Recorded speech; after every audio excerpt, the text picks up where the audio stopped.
સુખ એટલે શું? સામાન્ય રીતે માનવી એવી વિચારધારા ધરાવતો હોય છે કે જીવનમાં સુખ આવે પછી દુઃખ આવે, એ એક નિશ્ચિત ઘટમાળ છે.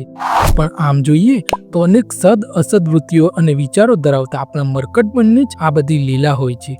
માનવીએ કોઈ એક પરિસ્થિતિમાંથી આનંદ મેળવી સુખ પ્રાપ્તિની અનુભૂતિ કરવી કે પછી એ જ પરિસ્થિતિમાં દુઃખી થઈને દુઃખ અનુભવવું, એ જે તે વ્યક્તિના હાથમાં જ છે. એટલે કે ઈશ્વરના આયોજન પ્રમાણે ઘટના પરિસ્થિતિ બનતી હોય તેમાં માનવી પોતપોતાની અનુકૂળતા સાધવા પ્રયત્ન કરતો હોય છે અને એમાં દુઃખ અને સુખ ઉદ્ભવે છે.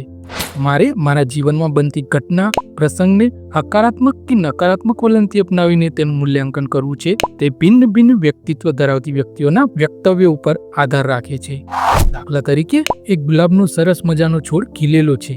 એ છોડને જોઈને કોઈક વ્યક્તિ એમ કહેશે કે સરસ ગુલાબનું ફૂલ ખીલ્યું છે, જ્યારે બીજી કોઈ વ્યક્તિ એમ કહેશે કે આ ભગવાને ગુલાબનું ફૂલ કેવું બનાવ્યું, જોને એની આજુબાજુ કેવા કાંટા છે.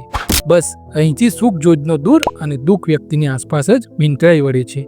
કેમ કે ફૂલને કાંટા આપ્યા છે તેની પાછળ હકારાત્મક દ્રષ્ટિકોણ અપનાવીને એમ પણ વિચારી શકાય છે કે ઈશ્વરે આ સુંદર મજાના ફૂલનું રક્ષણ કરવા કેવું સરસ કાંટાસી કવચ રચ્યું છે. પતિ પત્ની વચ્ચે ગેરસમજ ઊભી થાય, સમસ્યા ઉદ્ભવે, હતાશ થઈ જવાય, આ બધું જ શક્ય છે કેમ કે બંનેના વિચારો ભિન્ન હોય છે. પરંતુ આ પરિસ્થિતિમાં બંને વ્યક્તિઓ એકબીજાના વલણને અપનાવે તો સુખ અને પછી દુઃખ આવે જ, એ કુદરતના ક્રમને બદલી શકાય અને માનવી પોતાના સ્વબળે જીવનમાં સુખ અને માત્ર સુખનું જ નિર્માણ કરી શકે. ટૂંકમાં સુખ કે દુઃખ એ ઈશ્વરને નિર્મિત નથી પરંતુ માનવીના હાથની જ વાત છે.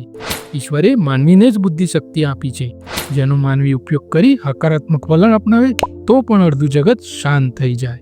મિત્રો, આ બુદ્ધ સારો લાગ્યો હોય તો લાઈક કરજો, ચેનલને સબસ્ક્રાઈબ કરજો. મળીશું બીજા વિડીયોમાં. જય હિન્દ, જય ભારત, જય જય ગરવી ગુજરાત.